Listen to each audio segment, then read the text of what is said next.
Huatli Radiant Champion wants you to put as many creatures on the board as quickly as possible with some evasion in order to get through using her secondary ability to finish off your opponent. Her first ability is very effective early game in order to make her much more of a long-standing threat in a longer game. And her final emblem, her ultimate, is absolutely backbreaking if you get it off. And in this deck, it's not going to be that hard. So why don't we go through and see what helps fuel this fire? Let's start off with the creatures. Llanowar Elves. Very obvious to include here. 1 green mana, add a green to your mana pool. Helps out with Huatli's ability greatly, plus ramping you into your bigger stuff later. Dauntless Bodyguard. This is a wonderful mode of protection for many of your creatures. One in particular later on teams very well with, but the ability to make one of your creatures indestructible is wonderful. Sky Marcher Aspirant. Again, many creatures in a 2/1 flyer. Once you hit that ascend is no joke. Via Pashiri. Definitely can create more creatures, further fueling Huatli and just getting you there. Elfheim Druid, we do have a few spells that have kicker. She's just more ramp. You need that ramp to get those creatures out quicker. Servant of the Conduit. We don't really run much energy, but the ability to produce any kind of mana does make a difference when you're running 2 colors. And again, 2/2 body, better than a 1/1. Channeler Initiate. Deceptively gets pretty big as it gets used, so a 3/4 for 2 is pretty good, plus all the ability on the mana really helps. Drover of the Mighty gets +2/+2 as long as you control a dinosaur. We do have a couple dinosaurs in this deck, but again, it's a mana rock. Mana dork for 2 mana. Siegehorn Ceratops. Whenever it's dealt damage, put 2 1/1 counters on it, especially when you use Huatli's second ability to make it bigger. Not many things can block it and kill it, so it's going to get bigger. And at only 2 mana, that's a good deal. Adorned Pouncer. This, coupled with Huatli's second ability, is huge, giving it double strike, and later on in the game, being able to bring it back for a 4/4. It's just great aggressive value. Resilient Kenra, giving a creature +X/+X till end of turn. Again, just redundancy on what we're trying to do here with Huatli. And again, you can eternalize this later on in the game. Merfolk Branchwalker, really good value. 2/1 that explores. You can get that card selection as well as get a bigger body if the time is right. Shauna's Sisay's Legacy, green and a white, power and toughness equal to the number of creatures you control, and can't be the target of abilities your opponent controls. So not quite hexproof, but it wants to be. Prowling Serpapard. The Brawl is no longer in Brawl, but there are still going to be counter decks out there. And Prowling Serpapard really allows you that flexibility of playing creatures with confidence into counter magic. Thrashing Brontodon, amazing in terms of utility. 3/4 body for 3 is already good, but sacrificing it to destroy a lot of those legendary enchantments from Ixalan is huge. Pride Sovereign, creating those tokens, going wider, and making them bigger. Just absolutely devastating when left unchecked. Wayward Swordtooth, we said dinosaurs. For 3 mana, you get a 5/5. You can play an additional land on each of your turns. If you drop Huatli's ultimate, it gets really disgusting with all the lands that you can play and just turbo forward. Aerial Responder, 2/3, the Vampire Nighthawk in white, but definitely a great mode of evasion, using Huatli's secondary ability, gaining you that life, getting in for that extra damage. Shalai, Voice of Plenty. Remember when I said Dauntless Bodyguard? This is a great card to protect because she gives all your other creatures hexproof as well as yourself. And it has the added win con of pump your team for 4 green, and you're going to be able to have that mana later on in the game. So another win condition. Oketra the True, again, makes those tokens indestructible and very helpful in getting you there. And you're going to control 3 other creatures, so she will be able to attack and block for you. Vizier of the Menagerie, you're going to want to get through your deck, play those creatures, and being able to play it off the top of your deck, as well as use that mana for any color, is very useful. And 3/4 body is, again, no joke. Territorial Allosaurus, kicker of 2 and a green. When it enters the battlefield, if it was kicked, fight another target creature. Not too much removal in this deck, but 5/5, dealing 5 damage to an enemy creature can be pretty clutch in enabling you to get through with your team. So great card there, Territorial Allosaurus. Tender Shoot Dryad. You get saplings each turn, and they get bigger once you get the City's Blessing. You're going to get the City's Blessing, and it is just an all-around amazing card. Again, if left unchecked, can take over the game. Crested Sunmare, 5/5 for 3 white. Other horses you control have indestructible. Well, there's no more horses except for the ones this thing's going to produce. And you do have some creatures with lifelink, so you will be able to make some horses as well as make them indestructible, which is great. Verdant Force, more saplings combined with the Tender Shoot Dryad. If you have both of these, you're getting 2 3/3s each turn. A lot of mana, but you're going to be able to play this, especially later on in the game. Galta Primal Hunger, 12/12 Trample. And again, you're going to be able to cast this on turns 4, turn 5, what have you. Especially later on in the game, you might even be able to cast this for 2. So very, very good card, very powerful beater, and a dinosaur.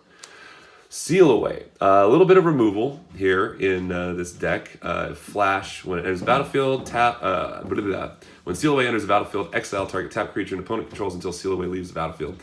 Very, very good at taking out creatures, including indestructible creatures, clearing the way for you and your team. Prepare to Fight. A little bit of more removal here. Untapped target creature gets +2/+2 and gains lifelink until end of turn, triggering your Crested Sunmare. And then Fight. Guess what it does? You fight another creature, but only playable out of the graveyard. Then you got Cast Out, a little more removal. You can cycle it. Again, exile, unconditional removal, very excellent. Dusk to Dawn. Dusk will take care of a lot of creatures on your opponent's side while saving yours because they're very small. And Dawn will will get your creatures back later on in the game pretty easily. Appeal to Authority. Appeal makes your creatures bigger, gives them trample, really lets them get through, especially with Huatli's second ability. Authority, tap up to 2 target creatures your opponents control. Creatures you control gain vigilance until end of turn. Very, very strong. Song of Freyalise. Make that mana, play those creatures, give them +1/+1 counters, and they gain vigilance, trample, and indestructible till end of turn. Almost like a finisher for a planeswalker there. Sylvan Awakening combines with Huatli's abilities to give even more loyalty and +1/+1 with those creatures when they come out to play. Lifecrafter's Bestiary, the Scry, the drawing of cards, great utility, awesome card. Growing Rights of Itlamok lets you find another creature, will flip to provide insane amounts of mana, another good card. Uncage the Menagerie, this actually works very well in this deck. There's a lot of options you can get. This card is actually very, very good. I hope it sees more play.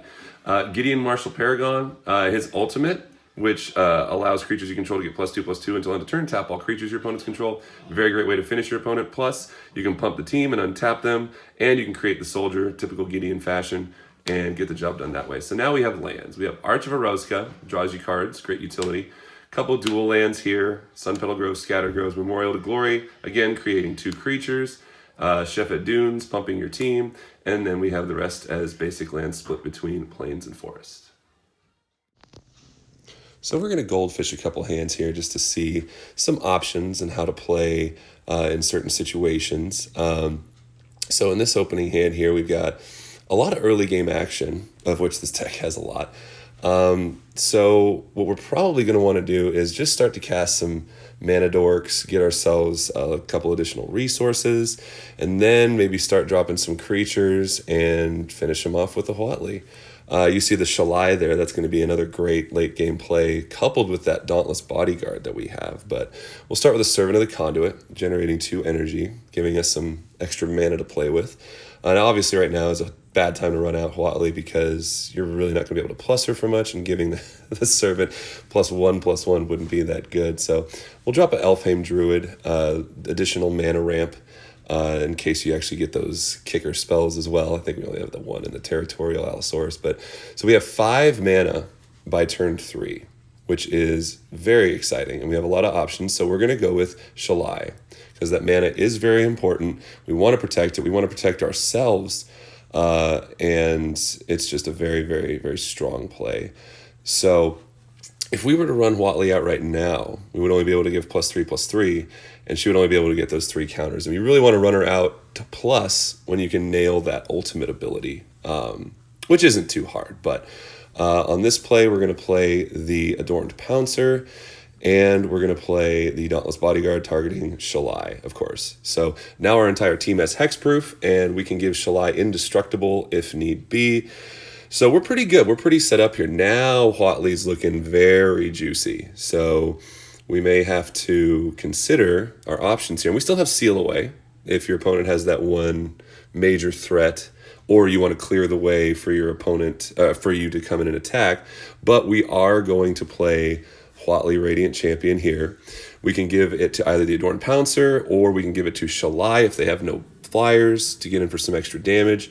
Either one of those would be a good situation. I mean, giving Adorned Pouncer +X is huge because of the double strike. But right now, we can actually cast Dusk, sacrificing our Dauntless Bodyguard to hopefully wipe a lot of creatures off our opponent's board, keeping that Shalai there because it is indestructible, and then you can use Huatli to plus whichever you deem fit to come in and finish your opponent. So pretty aggressive, a couple options there, but let's do one more hand just to see if there's any other varying plays that we can make here. So again, there's that Shalai, but we actually have a Galta in hand. And when you have Galta and you have Huatli, things get really, really fun.